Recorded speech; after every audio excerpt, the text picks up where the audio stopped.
Hey YouTube, it's Earl, and tonight,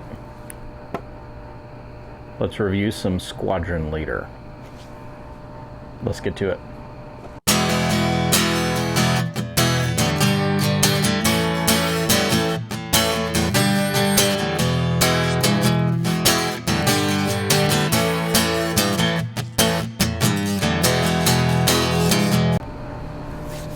Alright, tonight, you're saying thought I would review Squadron Leader, Samuel Gawith Squadron Leader. It is a story blend and a favorite among English smokers, and so I thought I'd give you my thoughts tonight and help you decide whether you want to spend your effort and energy trying to track some down, because it is a hard blend to find. But before we jump in, tonight I am smoking an L-Tang Basic. So love that rustication pattern by Mr. L-Tang. And Tom L-Tang, you know, is a cheaper L-Tang pipe. Well made. You know, it's really cool. And I'll get into my review. But if you follow, I think L-Tang Basic on Instagram, and you can follow me on Instagram, Earl of Pipes. But if you follow L-Tang Basic on Instagram, one of the things you'll see is Tom L-Tang actually uses these as his pipes that he smokes in his workshop. And so he posted a picture of about 5 of his that he was putting out in the sun because they were getting a little sour on him. But anyway, on to Squadron Leader. Okay, so I've already told you that number 1, it's by Samuel Gawith. Okay, it is an English blend. And on top of that, it's a storied blend, and it's hard to find, okay? So you're going to really have to be diligent if you want to try this out. Now, it is, because it's an English blend, not just made in England, it means it has Latakia in it, but it is a ribbon cut. You can see that, nice and clear right there.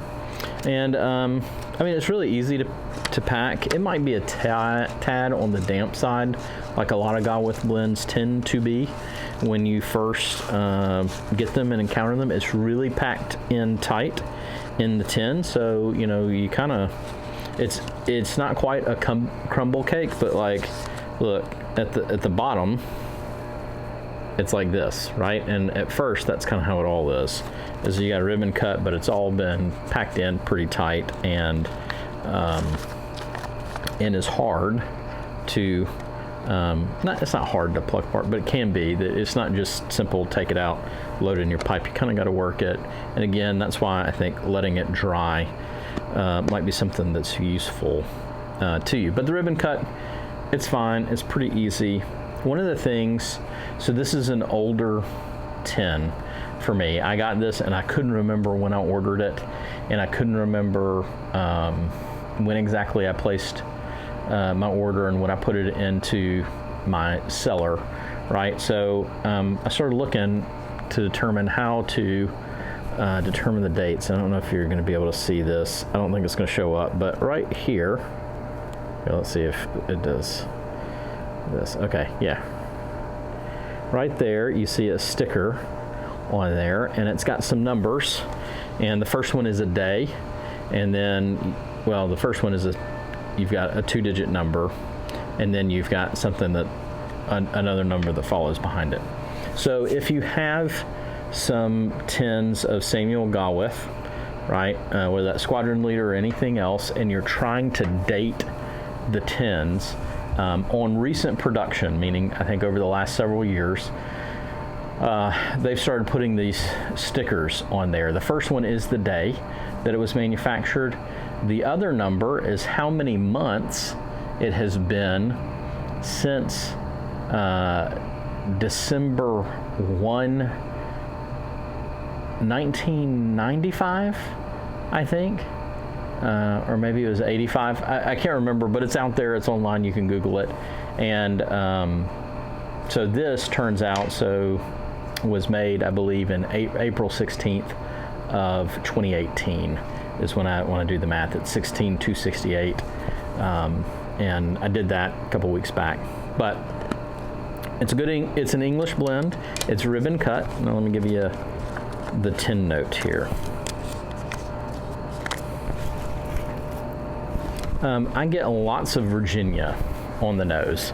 That kind of that tangy, but yet dark fermented Virginia. When you've had a maybe a red Virginia that's kind of been put away for a while, you know, and get this tangy side of it.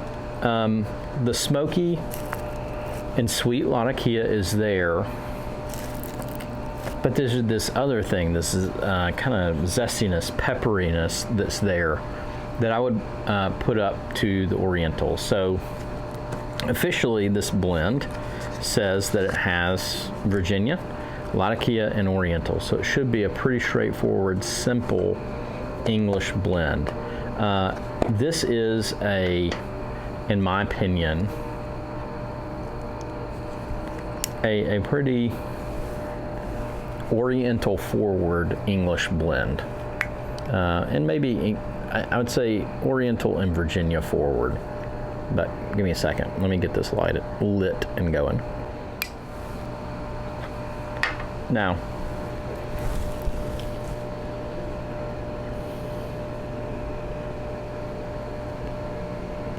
when you first light, and I really do mean this, like first light or your false light,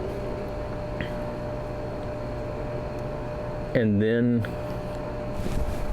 even again when you go for your true light,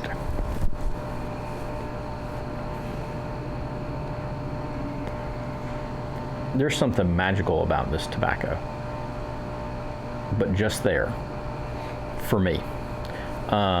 There's a flavor, there's something, it's very ethereal, it's there for a split second and then it's gone, but I spend the rest of my bowl wishing that would come back. So there's something very special on the false light and the light, and I don't know what it is. I don't know why it's there. I don't know if there's, you know, when I first, like I said, this is a 2-year-old tin. When I first cracked the tin open and smelled it, it's changed since what I just described to you. But really, after a matter of hours, it had changed. But when I cracked open the tin, there was very much a fermented kind of funk odor that was pleasant.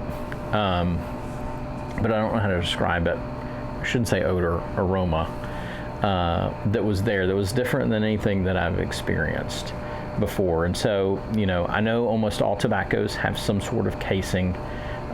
Being that this is an English blend, being this is a Gawith blend, it is probably on the more natural side of things than what we might do over here in the Americas. I don't think it's boozy, whatever the casing is. I know it's not. But there's just something. There's a little something there that on that false light is very present and very enjoyable.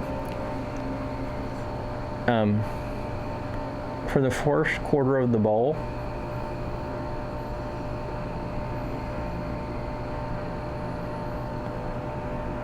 I would say this is a mild English blend, and it's a good English blend. However, by the time I start getting to mid-bowl on this,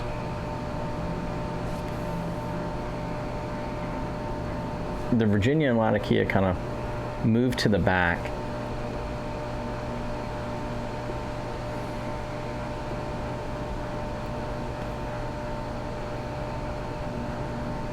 And the Orientals come forward. So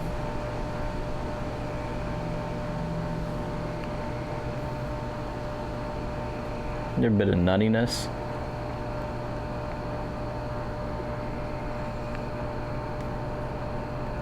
But honestly, I get lots of pepper.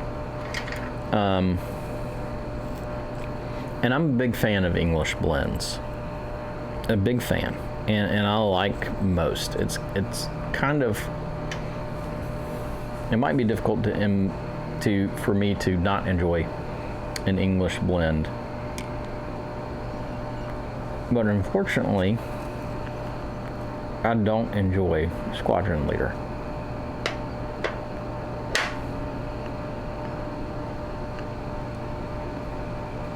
I find myself very quickly, when I was down to this was the only thing I had, the only tin that I had open, I found myself very quickly wanting to find something else to smoke. And it's just something about the pepperiness. Maybe it's the Virginias themselves, although I don't think it is, because I really enjoyed full Virginia flake. Like, really enjoyed that, and it's one of those Gawith blends I still kind of would like to have more of. But there's something about this that it's too peppery for me. Maybe my pace is wrong for this blend. I don't know, but I know it's a blend that people love, but I'm just not getting it. But let me get back to the review and kind of give you the flavors that are here, so you can decide whether you might like it, right? So I've talked about the Virginias and the Latakia being there, and that the Orientals kind of take over, and they're there to me for the rest of the bowl. But there's a good amount of tang in the bowl itself. So those Virginias are there and they're present.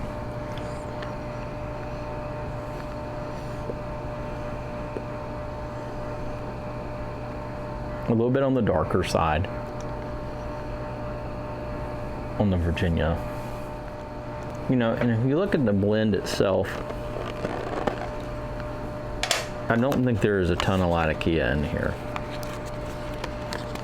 I mean, you can see it, it's definitely present, but my next video will be Ashton's Artisan blend, and you'll see a big difference, right? So, there you go. There's not a ton of Latakia, mostly dark brown tobaccos, Virginias and Orientals.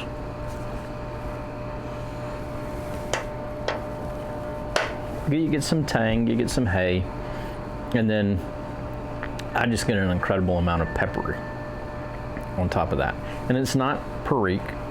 There's no Perique in here. They actually released a special edition a few years back in conjunction with Smoking Pipes, because the original Squadron Leader had Perique in it, and but as Perique got hard to find, got some wind coming through tonight, but as Perique began to be hard to find, a lot of blends started either phasing it out or finding something to replace it with, and so I don't know for sure that they replace it with anything. Right now it's still just officially listed as Virginias, Orientals, and Latakia, and that's it. So what are my thoughts? I'm a little scatterbrained tonight. Some of you may say that's nothing new, but to try and get to the point. What are my thoughts on Samuel Gawith Squadron Leader? It's an English blend, but it's got too much Orientals for me. I can't smoke it on a regular basis, and I don't really enjoy it. Like, even now, I'm reviewing it for you, but I don't enjoy it. It's so peppery. In fact, for me,